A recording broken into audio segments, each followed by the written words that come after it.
How's everybody doing? I'm Pops the Barber, and this is my first YouTube tutorial on hair cutting.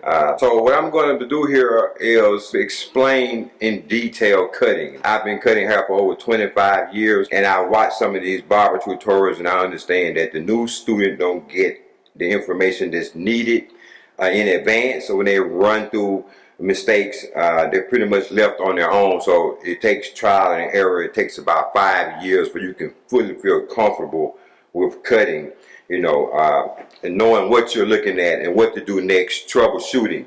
So I would take you deep off into the haircut, the hair pattern, the hair texture, cowlicks, line placement, how you cut waves. Okay, so we starting right here. What I'm gonna be giving you is the pattern of the basic taper. Basically, this guy here has an edge up, a low taper fade, and actually whoever cut it went a little too high on it. So what I'm gonna do here is I'm gonna show you the one line, two line effect. Across the back, you got the bottom line, and then you got the second line. And what we're doing here, again on the other side here, what you have is the one line and the two line. So that's the basic pattern for the taper. Now the next process would be to remove the lines. Okay, so now the best clip I use is the 76ers.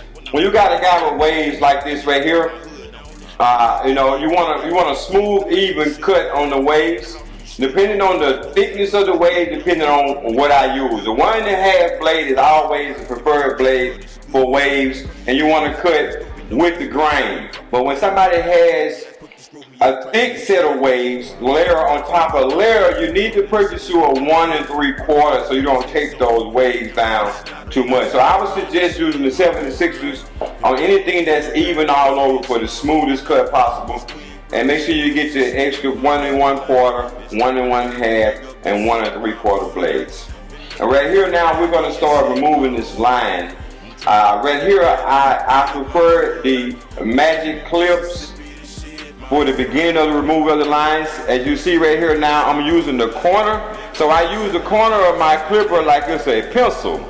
Because when you're working in an area, you need to work in a no more than a 2 centimeter radius. You can't see the whole clipper at the same time and the head. So look at how I'm using the corner here, the right corner, and then I flip it over to the left corner. So what I'm actually operating in is a small area at a time, because when I start teaching you about detail, I'm gonna take you all the way into the scalp to where the hair comes out. Sometimes you just have to remove 1 or 2 hairs. Okay, so right here I'm explaining to you about his hair texture, how you got a thick set of waves up top right there. You know, right here you got a thick set of waves. I would use the 1 3/4 right here, and I would come down to the 1 1/2 on the side. So you want to make sure you're looking at these where I'm pointing out right here. You want to make sure you have no cowlicks up in that front area right there. You know what I'm saying? Because if you got a cowlick there, you use the 1 1/2. You're gonna have a light spot right there. It's gonna mess up the wave pattern. So make sure you paying attention to the areas of cowlicks. Means you have to go under the wave to see it. So I'm showing you right here now, and I'm starting at the center of the head, and I'm moving in the direction of the hair growth.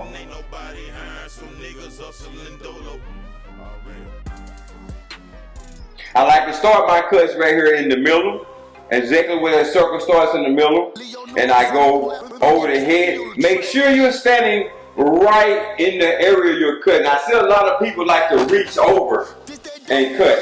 That's a very big mistake, because you don't know what hair pattern is on the other side of the head. So I always move that chair and ensure that wherever you're cutting is right in front of you. Okay, so now you a prime example. Here are these waves in the back. They're not as thick as the side and the top. So you're gonna have to be very careful how you take that hair off here, because you want to leave a touch of wave there. You don't want to take all the waves away. So just be careful as you're cutting. You should be troubleshooting as you're cutting. You should be looking at Then, as you're looking in your area, you should be knowing what's next. As you go around the whole head, you should be looking for problem areas as you're going around the whole head. So when you get back to that area, you've already had a slight. I'm looking at the edge of placement right here. What you have here is what I call a carport. This is the actual, not the actual line that I just showed you. The waves lay down, so they come over the natural line. We'll get back to that later. Now I use my seniors to get rid of the bottom line. I suggest everybody get the seniors. The seniors are made specifically for blending. They're going to remove that line. It's going to do the work for you. All you have to do is be patient. See how I got my clipper tilted to the side right here? I'm only using the corner. Be patient. Wait for that line to move. Now take a razor, for example. You got a razor you shave in your face. And over 2 weeks, that razor is no good because the razor gets dull. Why? Because the hair dulls it. So the hair is actually strong. So we have to take your time, continue to break the hair. Do not, people want to see the haircut coming to fruition way too fast. See, this is a process. Take your time, let the picture come into play. Now you see this line starting to move. That's that bottom line. Again, I'm using that corner. I emphasize that corner a lot because people don't understand how important it is just to use that corner and work in a 2 centimeter radius. Okay, so here we got, and that's not even all the way gone yet, but it's down some. I got it. I got the line where it's not as a hard line as in artistry talk. It's not a hard line. Now you see this right here. Now I'm showing you the detail. See that little dark spot? That's actually one hair. That's one hair right there. And it makes it look like it's a line, and it's actually just one hair. That hair is a stronger hair, it's a darker hair. So this is the details we talk about, where people try to move, and they thinking it's not one hair, and they were moving a lot of hairs, and now they got to change their haircut up. Once again, here I go with the clipper on the side. Now I've lightened that line up some. Okay, now here we're going up. I want to show you the front line, to where people go in there and they just immediately go in there and they hit that line.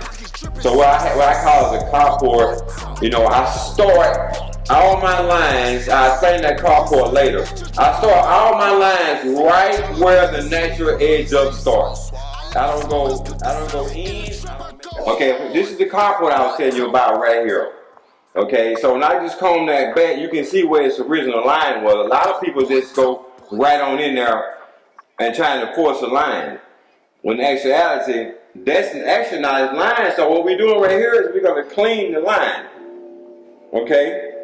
So we're cleaning it to make it a little lighter. So I use my masters for this because it has a lighter touch. It's a lighter clipper. So I don't have to my hand can be a lot steadier. So if you see what I'm doing right here right now, I'm actually cleaning that line, what I call the carport. The carport, like it overhangs over where you park your car at. So if we can lighten that down a little bit, we can actually see where that line actually starts. So now we're going right on in to moving the second line. I always start out with a 1.5 when I'm dealing with waves, thick waves. I start with 1.5 and I go with the grain. Now with straight hair, we're accustomed to going against the grain to remove the line. I don't suggest that with coarse hair, I call black hair, some Mexican hair is coarse enough. You can go with the grain first to get it down where you want. Okay, so now look what we got here. Okay, so now we're starting to see that blend just come all the way in out to that line over there. Okay. Once again, we've already cleaned that up. Everybody can't get a steel harvest. We can get you the best. We'll work with what you got to get you the best outcome for your hair shape, your hair texture. You know, a lot of times people come in and look at that chart and they think they can get that cut when they actually they can't get that cut. They can get that cut, but it's not going to look like them according to their head. So I hope you enjoyed this. What we got, I know, and I encourage you to stick with me. This was a do-over cut, so you know the beard placement had already been done. for the sake of time on the video. But this is the final product right here. I did that reel right there before we even cut the video because it was a do-over cut. So see that blend was way up there. Now you don't see it no more. It used to be a light spot. We blended that in. So I hope you enjoyed it. I encourage you to stick with me because I'm going to take you through a series of different haircuts with different complicated areas. I like to call them problem areas. My focus is not to give you a video based on style and cut. My focus is to show you the different types of hair you're going to run across because you're cutting the hair, you're not cutting the head.